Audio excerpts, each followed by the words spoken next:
be led by one and only Miss Irene Swee, Head Watson, Supply Chain IBM. Ladies and gentlemen, can we have a huge round of applause, please? Ms. Irene Swee has a proven track record of building sustainable business to deliver strong results year after year. For MNC software vendors, she has rich sales experience in direct as well as indirect sales, and have led sales teams successfully in Asia-Pacific territories, including China, Hong Kong, and so forth. And ladies and gentlemen, once again, I hand over the mic and the stage to her. So please welcome her with a huge round of applause. After lunch, I expected a louder. Yes, we are expecting more people, I think. Thank you very much. Should I just talk softly so we can get more people into the room? Okay. So again, I'm Iris. I work for IBM. I head up the partner ecosystem for Watson Supply Chain. So a lot of people ask us, what is Watson Supply Chain? So years ago, we used to be called B2B integration. We used to be called e-commerce. We used to be called smarter commerce. But I think over the last 3 years, what happened was we saw a change in how a lot of companies are actually managing their trading partners relationship, how even IBM ourselves, how we are actually treating our suppliers, and even down to the relationship with our clients. And for the last 4 decades, we have been doing a lot of integration works with our clients. So we integrate corporate relationship between bank and customers. We work with the Australian tax office to actually integrate all the corporate companies into tax reporting system in Australia. So the 300,000 like it's noisy. So the Australian tax office mandate that all corporate company that's registered in Australia to be reporting tax into the tax office every month. So instead of an annual company report, we do it on a monthly basis. So that the Australian tax office has the data at any point of time they want, right? So, and we asked the tax office, why would you want to do that? Are you a control freak or what? And they were telling us, if by month end, and I'm looking at my GDP, it's not rosy, I just need to trigger a tax rebate. It will flip the number. And to them is, if I have those data, I can form the insights, I can have a control over GDP. So it's important to have them build a system that's robust enough, that's scaled enough to actually receive data from 300,000 companies. So, and it was a very successful project. I think we went on for 5 years, and after that they decided, okay, I think company tax is great, and we have been doing fantastically well. We're going to move to income tax. So that's what they did. So they did a single touch payroll. So every company in Australia that actually generate or pay salary to anybody needs to go through a system to report the salary every month, and then the tax is being calculated, the income tax is being calculated and withheld. So that's how Australia works. So same thing, we did that, we completed the project last year. It was a fantastic rollout, and we actually went live that night when we switched the button on. And that's how integration works in the least expected manner. So, so when we look at that, is it supply chain? A lot of people say that's not supply chain, that's just data, right? But to us, it's actually the supply chain, is the movement of data from one point to another point, and how we facilitate business. So we are looking at a transformation, and the market is really changing, and how we are expecting from the supply chain solution is different from yesterday. We want data. So I think we were next door and we were talking about gone are there are a point of time about owning and keeping those data makes you powerful. But today is sharing those data with your trusted party that makes you more powerful. If you don't tell your supplier, you need this, you need that, they won't know what you need, and they'll just say, okay, that's the PO, that's what it's going to be. So it has changed, right? owning it or sharing it. There's a change. And how we are actually making those data, making sense of it, and building a system that can react when we least expect things to happen. So what we are seeing in the industry is getting a lot more connected. The world is getting connected. Today, we no longer work in silos. And today, I can't be working on my own and expect you to know what I want. But at the same time, I want your response immediately. So it's either we work on WhatsApp. I think we've got WhatsApp here as well. So we've got a deal construct going on with 20 people on a WhatsApp group, and we are like chatting and telling each other how. And the world is just getting very connected. And in business world, we're getting very collaborative. I no longer produce my own products and sell it by myself. If I'm IP, my production plant is run by my third-party suppliers. They run the plant for me. And I buy the supplies for them and insist that this is how you produce it, this is how you manufacture. I want this rubber sole, I want that shoelace.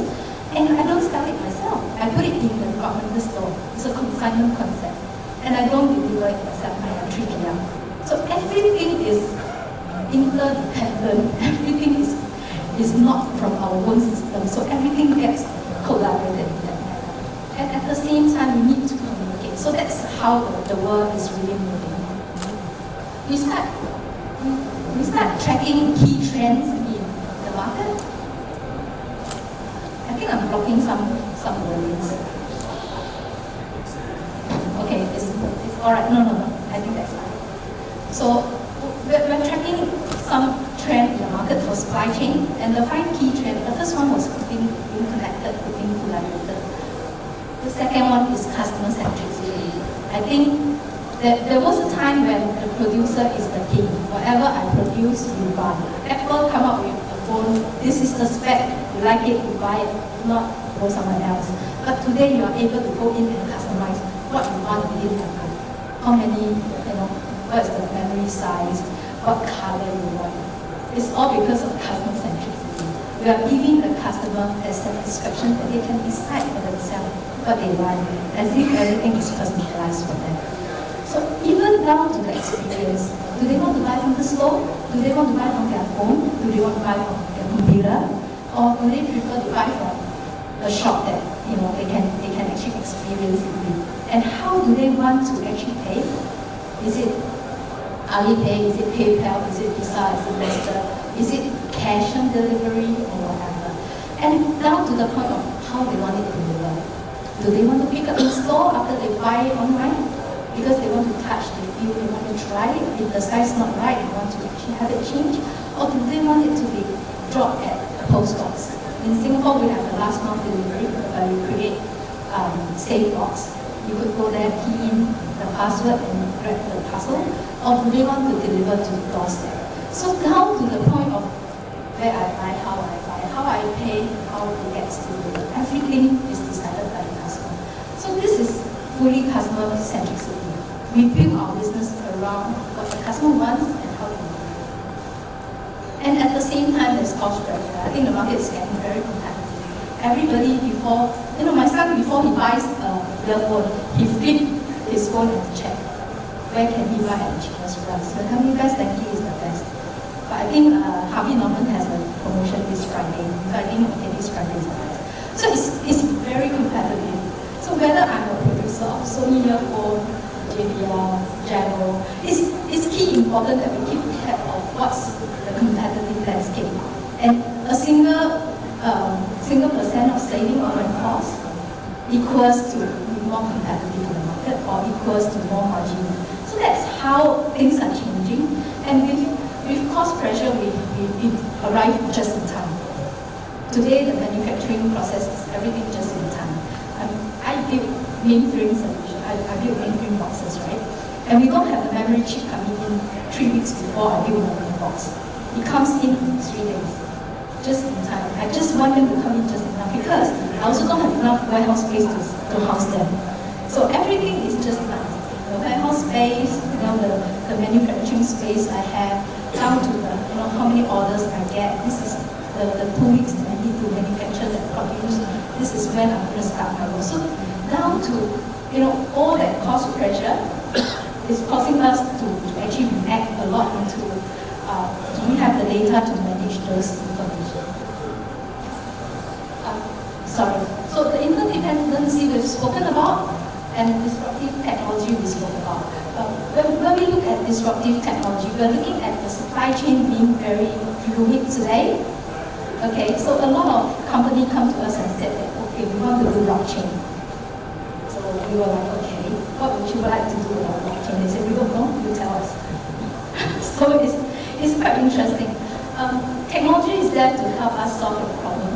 I hope that, if there is a problem, we'll help to actually manage that. But look for, I think we had that discussion earlier on how we build ROI to actually justify for a technology investment. And I think we have to start from where is the problem? Do we have a problem? And then we build it that way. So we always start with, okay, what's your key objective? A lot of clients tell us, we want to have blockchain technology. We want to train our people to know how to do blockchain. We're like, okay, that's not the objective. Let's go back. Okay, is there a problem? So the problem statement has to come up so that we can form that business value, right?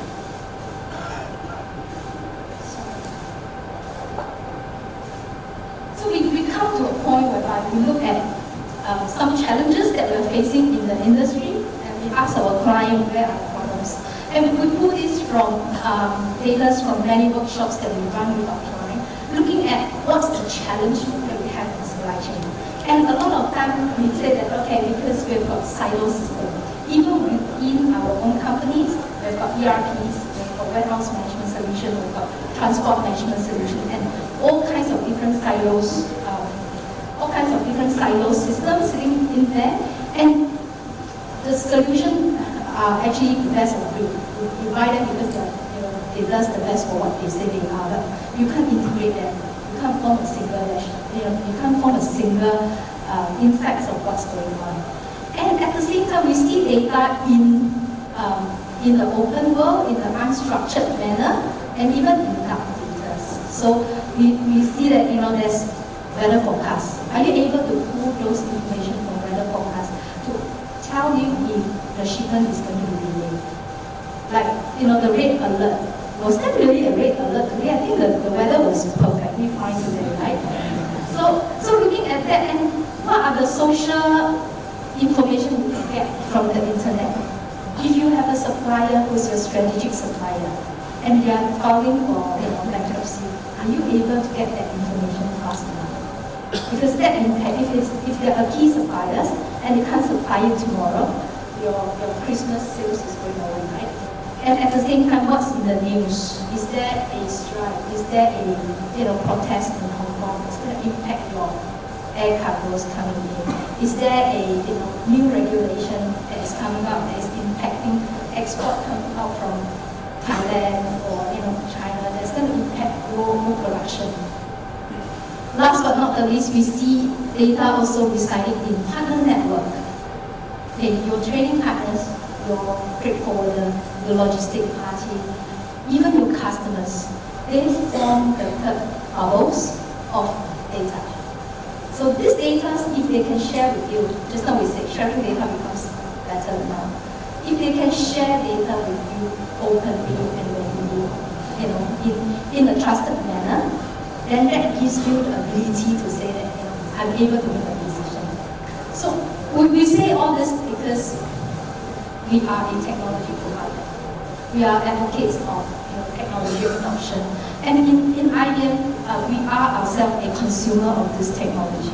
So other than building the technology and selling it, we have a reverse way of doing it. We build the technology and use it for ourselves, and then we productize it and sell it. Okay? And especially for supply chain, we do have a pretty big supply chain operation.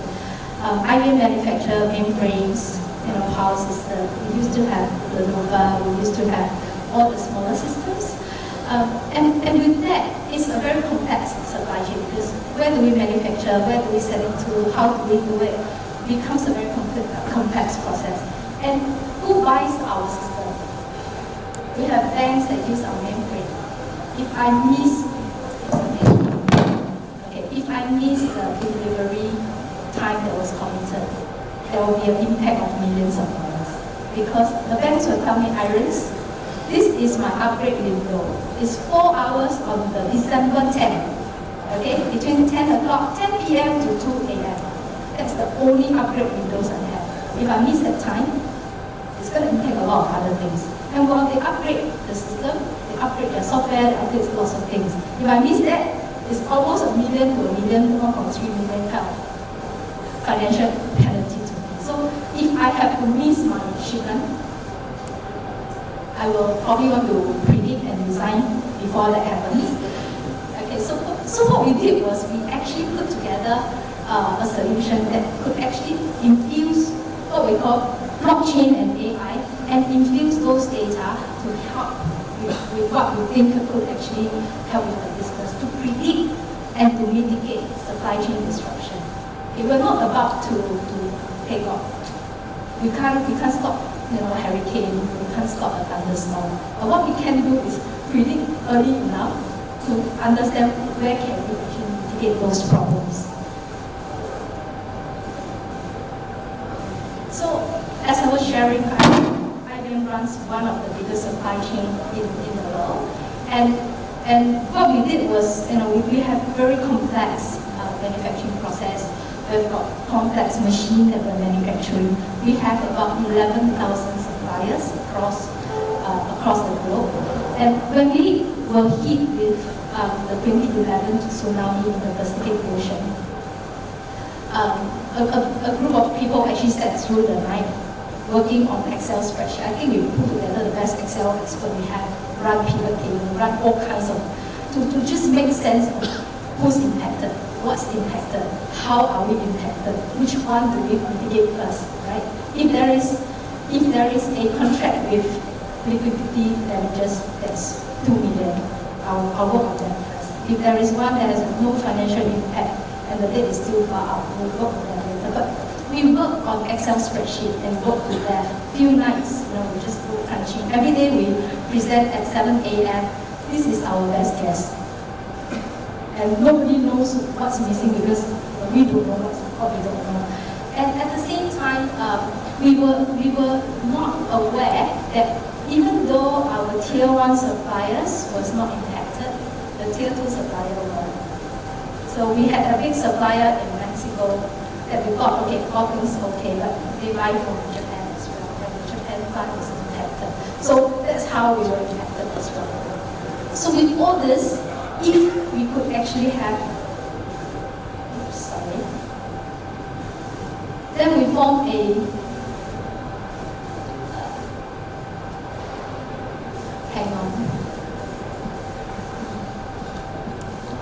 So we formed after that incident of 2011, we formed a vision and said that, how can we make this better? So we had our dream. We put up our dream statement. We said how nice if we can have end-to-end supply chain visibility across system, across data. We don't want to be calling suppliers and begging them to work OT just so that they can give me the spreadsheet I need. And how can I understand what's going to happen and how I can predict and mitigate those problems? Because end of the day, if I miss a supplier from Mexico, can I take a supply from Japan, or is it Thailand, or is it wherever, right?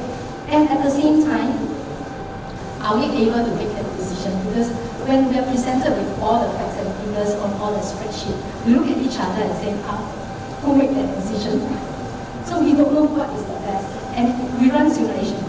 We say, we buy from this guy, okay, let's do. So it's a lot of information that goes in place. And it takes one very experienced guy to say, we cannot use this supplier. This guy plays us out all the time. And this information is not in the system. There's no way we could actually know that, right? So these are learning that we actually had, and we put it together and said, okay, when we build the system, how we want it to be. A team was assembled in Singapore. The reason why Singapore was because Singapore government knew that we had this initiative, and they said, we'll give you a lot of tax rebate. Can you build the R&D center in Singapore? So we built that in Singapore back in about 8 years ago. So what we did was we we look at our ecosystem and we say we need something. Okay, before the solution, but we told ourselves we need our supplier to be collaborated. If I can press the button and ask for information, I think that would be better than just calling every night. And then I'll tell myself, okay, I think it's too late next week to go now to call them, so I will call them when they wake up. So there's a lot of time delay. But if we could actually have a platform of information that we can pull readily, but that goes into being a trusted relationship with your suppliers, to build a relationship. So they're no longer just a supplier, they become a trading partners, right? And at the same time, once we are connected, I would actually be able to then understand what other orders have I placed with them. Maybe I can just expedite the order. Right? I may have 3 orders for memory chip out in the market. And if one is impacted, can I call the other 2 and say expedite the order? I need them earlier. And at the same time with that, then we could actually form the visibility and insights. How do I then be able to actually draw insights from this data and start using them? And at the same time, we know that, while we mentioned earlier on, the big guys has all the ERPs, all the systems to actually suffice with all the technology adoption. The small guys' ERP, do you know what's their ERP? It's paper, pen, and fax machine. So how can I not bring them in? 80% of our trading partners belongs to the SME level, tier 5, tier 6, tier 7, tier 8, and 9. So they work with paper, pen, and fax machine. And we need to bring them in because they are strategic. They exist for this value. So what we did was we ensure that when we actually bring a solution platform in place, we are able to integrate with ERPs so that we can do straight-through processing. But at the same time, we allow the paper, fax, and pen to come on board as well. So we have a document conversion. So we told ourselves when we build this, we want to be inclusive. There's no way I can build a network if I only have 20% of my trading partners on board, because I need to have that 100% visibility. So that's what we did. And in between, of course, we've got EDI partners who come on board readily. We've got partners who tell us we're not as sophisticated, we don't have ERPs, but we do have iPad. We do have handphone and computer. So if you come up with a web form, for us to fill in. So what we did was, when we sent out an RFP, request for quote, for them to quote to us, we send them in a web method, in a web manner. So they see a web form, they respond to that web form, and they click submit. That becomes their response to us. So that's their proposal. So when we actually return them and say, okay, we would like to order this from you, we send them a PO, they would be able to acknowledge the PO and key in the dates they can actually suffice those to you. So in a way, we are trying to think ways and methods to make sure it's all inclusive. So I think it's the same in India. When we started off 6 years ago, working with the Automotive Association in India, we built AutoDX. I think some of you in the auto industry remember this name called AutoDX. If you don't, you can actually Google. There's a good publication on it.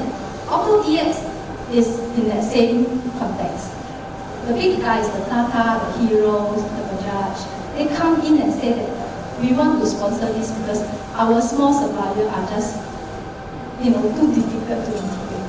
But if we don't bring them on board, one of the big guys, one of the big OEMs tell us they have a team of about 200 people in a call center just to manage manual POs.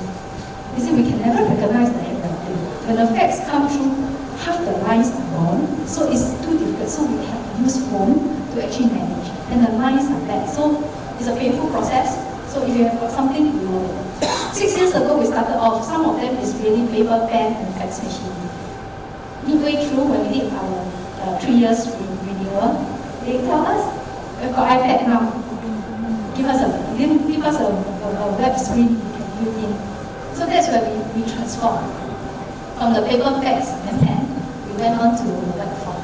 So, I mean, it's a journey, and we would like to ensure that it's an inclusive journey that we bring everyone. I believe you have your trading community, and if your trading community is 100% of ERP, perfect situation, we don't even care if there's a big number.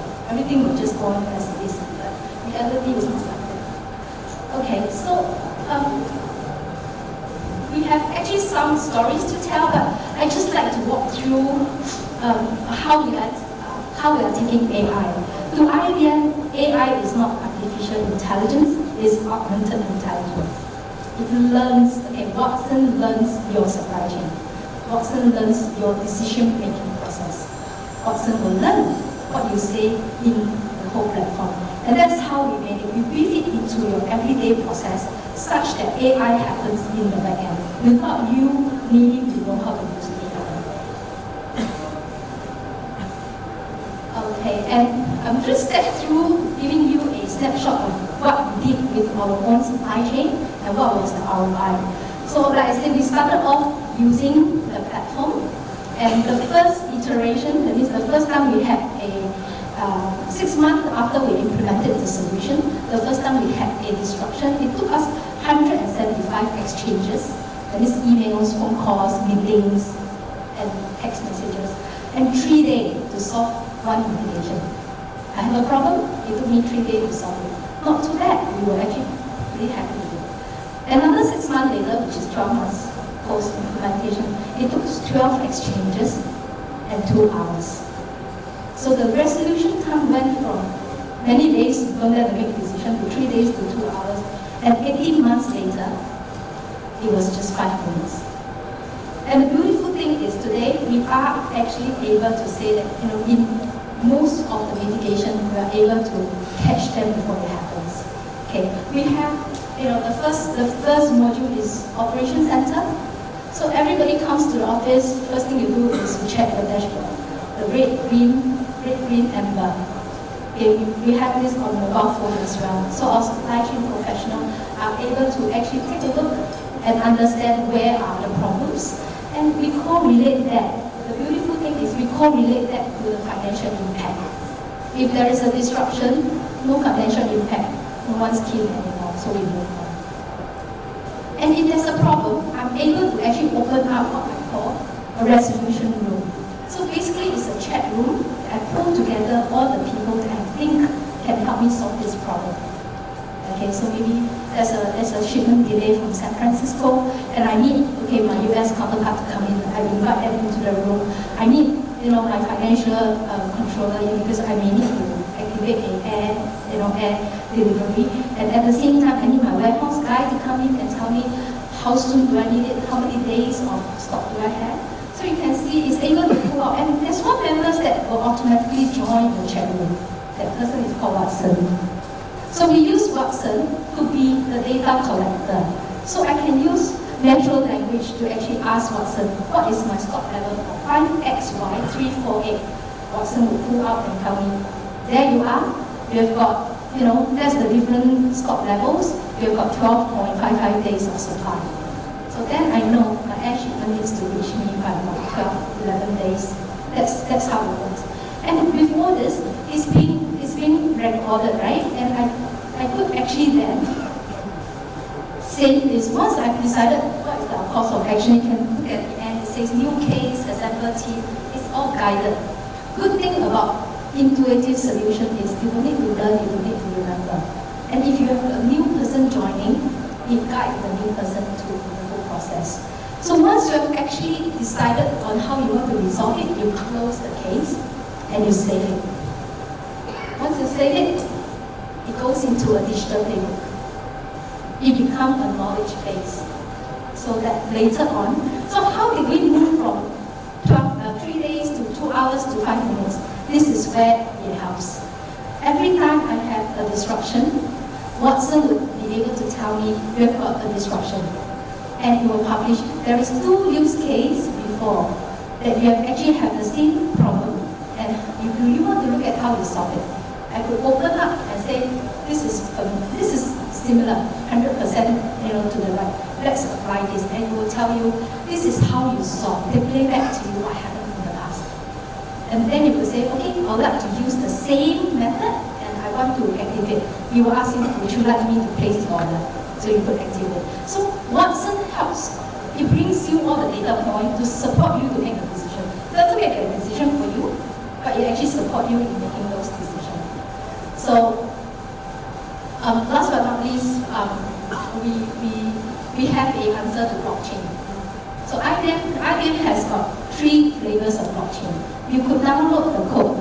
We donated the Hyperledger code many years ago to actually support the blockchain adoptions. You could actually engage our research team and say, come help me build a blockchain application. But last but not the least, we build blockchain as a service.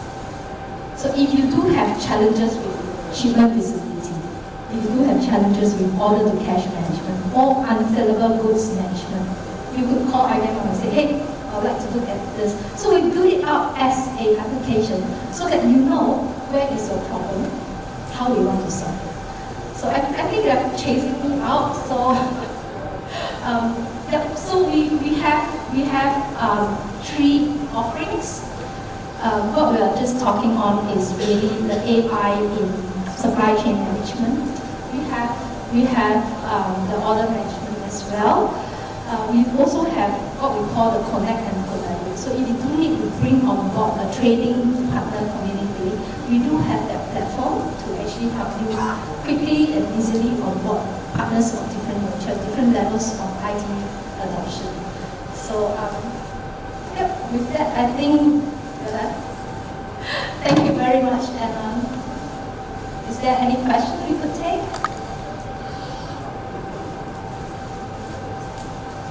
Okay, so is there any burning question that you'd like to take? If not, then I'm still around. We do have a booth out there. So myself, Belinda, Mohit, the whole team is there. So just feel free to pop by. Okay, thank you.